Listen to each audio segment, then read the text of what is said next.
It's your boy Coach Defense here. Thanking you for supporting the channel. Become a Lockdown Defender by hitting that subscribe button if you haven't done so already. And if you're enjoying your time, hit that like button. Help us grow in the community.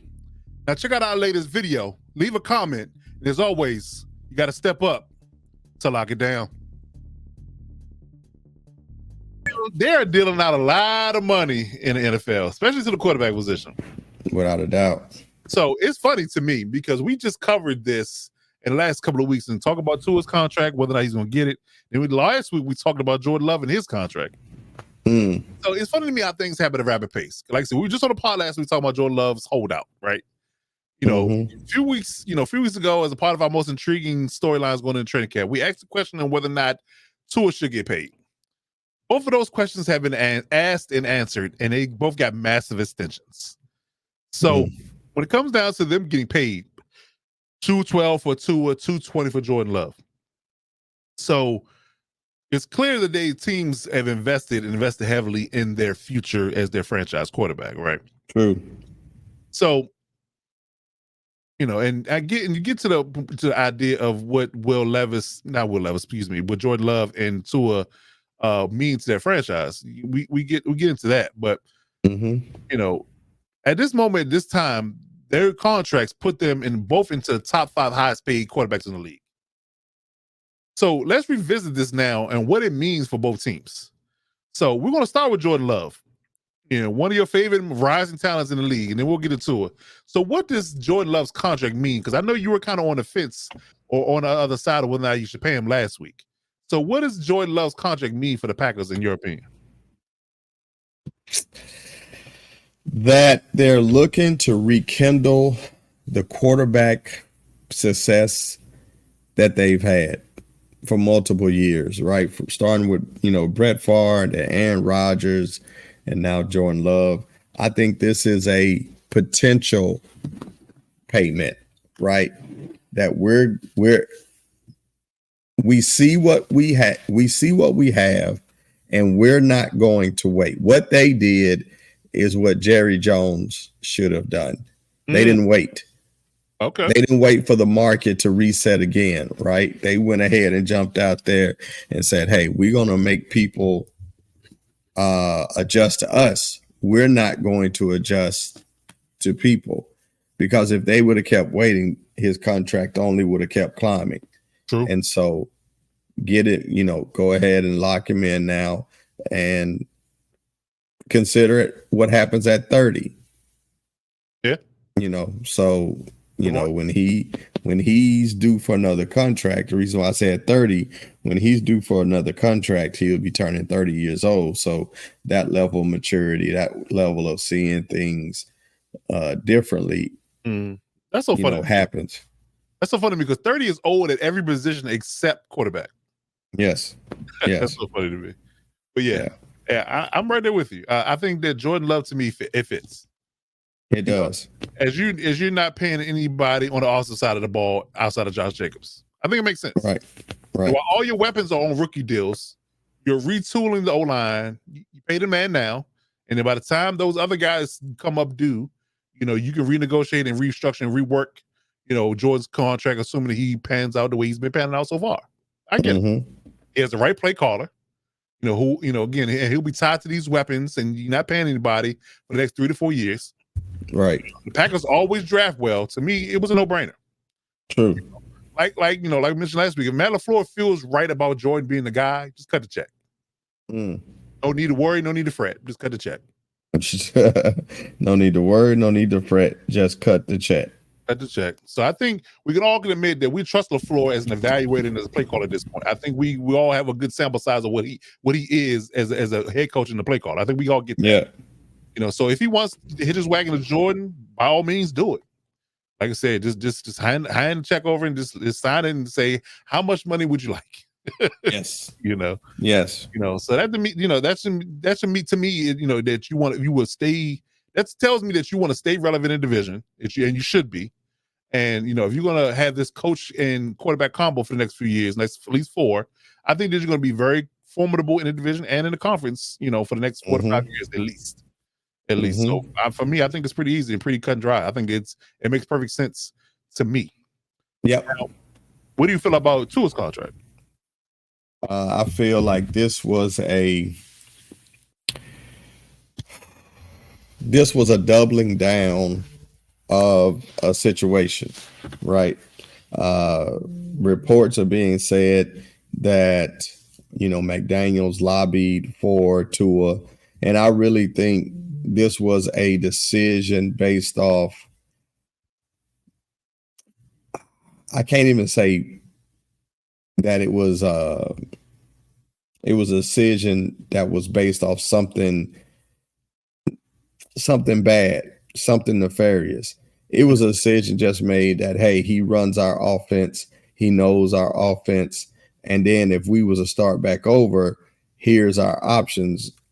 And it wasn't strong enough to switch it up. And I know Mike McDaniels really does like Tua. He likes his game. He likes how he makes reads. So, I give if I had to say which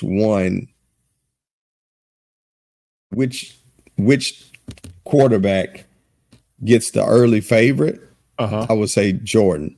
Even though Jordan has been around, but he hasn't had as much game experience as Tua, and Tua's been injured a couple times. So, I understand, I get that, but Jordan Love, to me, spot on for making that decision to get things done.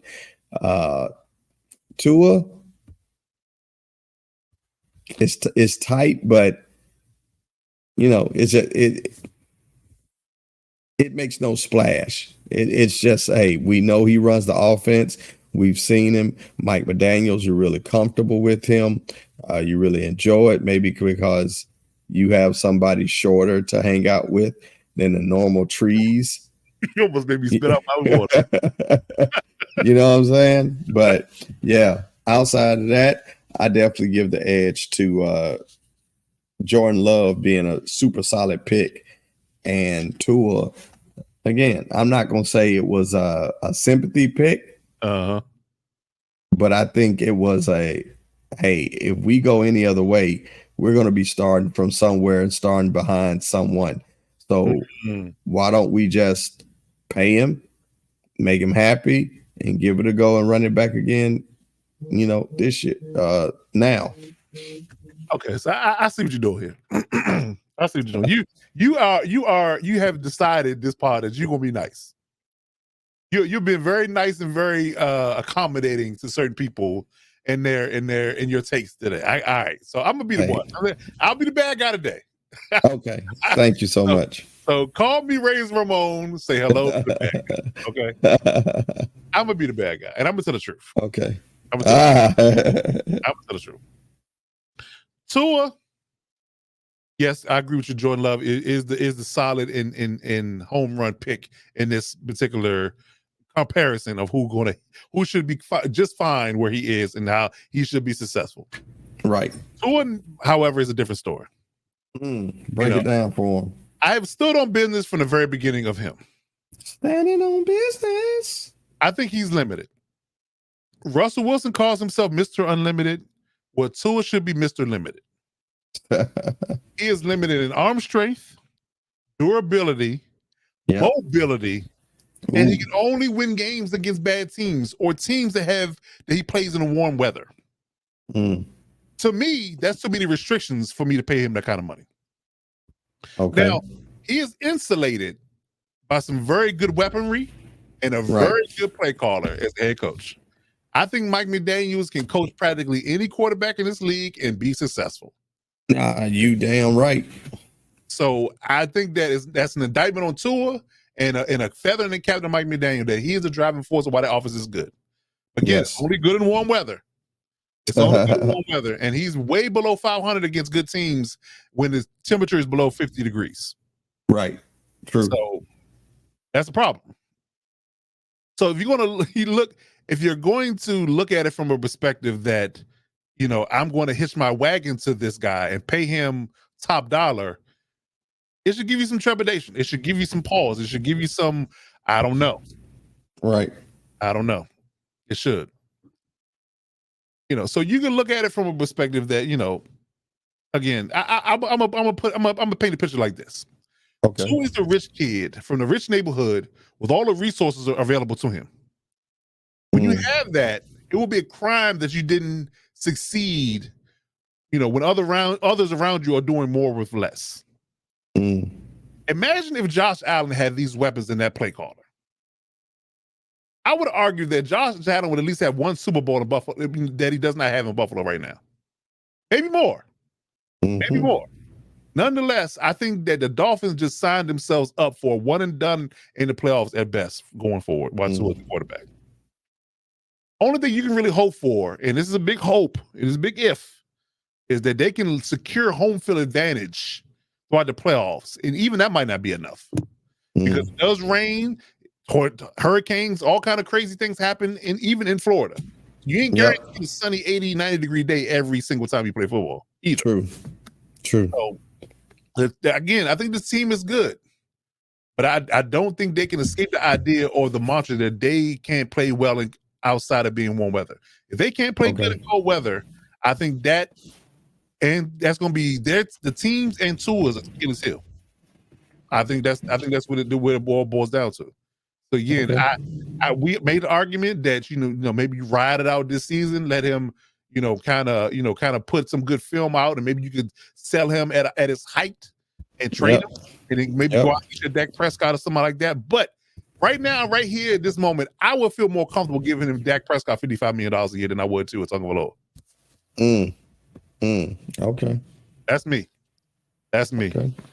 So again, you can say what you want about his stats and what he's done, but let's be real. You take Mike McDaniels out of that situation, it's looking real shaky, looking real funny in the light. Real grimy, real quick. Real quick. So again, the feather in the cap goes to Mike McDaniel more so than it goes to Tua Tagovailoa. So again, we were just talking about 2 years ago that whether or not he should continue with all the concussions and things of that nature. He's just small in stature, man. It's just not. It does not make me feel comfortable, knowing that he's going to be, there, at the times that you really absolutely positively need him to be there, because he's frail, he has injury history, limited arm strength. Again, right? It's a lot of things that he can't do physically that gives me pause about paying him that kind of money. That's okay. We'll see how it goes, but I'm looking at that back into the schedule. There's a lot of cold weather games after week 8, week 9. So we'll see how the Dolphins do. We will see how the Dolphins do. But we're not going to harp on it. We'll see. They got paid. Shouts out to them. Take care. Kudos. Make good with that money. But I'm definitely looking at Jordan Love as being more of a success story than Tua it will be. They just pissed Jerry Jones off. Listen, Jerry Jones got problems because not only did these boys get paid, so Dak is just chomping at the bit. He's just licking his chops. Yeah. But he got a problem with CeeDee Lamb because DJ Moore just got paid today too. Now he's second in command when it comes down to most money in wide receiver land. It's Justin Jefferson, then it's DJ Moore, then it's Amaron, and then the rest. So guess what? Damn. CD's just like, yeah, dog. You keep waiting. Yeah, dog. Ain't today's price. I'm telling you. Not at all. Let me ask you this. Who would you rather have, CeeDee Lamb or DJ Moore?